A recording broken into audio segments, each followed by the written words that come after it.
નમસ્કાર ખેડૂત મિત્રો, ખાસ કરીને મગફળી કપાસ જેવા પાકોની અંદર જ્યારે પણ એની અંદર એફિડ એટલે કે મોલોમસીનું નુકસાન હોય તો મિત્રો ખાસ કાળજી લઈએ, સીધો જ જંતુનાશક દવાનો ડોઝ ન મારી. એના માટેની 2-3 વસ્તુ ખૂબ મહત્વની છે.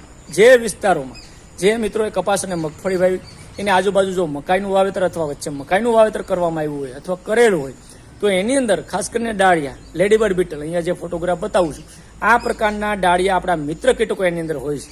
અને આ મિત્ર કીટકોનું કામ છે આપણા પાકની અંદર નુકસાન કરતી મોલોમસીનું ભક્ષણ કરવાનું, ખાવાનું, ખોરાક તરીકે ઉપયોગ કરવાનો.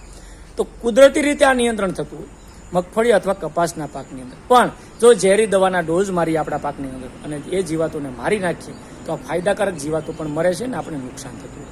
તો એવા સમયે તમને એવું લાગે કે વધારે નુકસાન છે તો જૈવિક નિયંત્રકો ઉપયોગ કરીએ. એઝાડિક્ટિન 1500 ppm અથવા બિવેરિયા અથવા મેટારિઝમ આવી જૈવિક જંતુનાશકોનો ઉપયોગ કરી અને જીવાતને અટકાવી અને મિત્ર કીટકોનું સંવર્ધન કરીએ તો મિત્ર કીટકો આપણને ફાયદો કરશે અને આપણી નુકસાન કરવાવાળી જીવાતોનો ખાય અને એનો ખાત્મો કરશે. ખૂબ ખૂબ આભાર, ધન્યવાદ.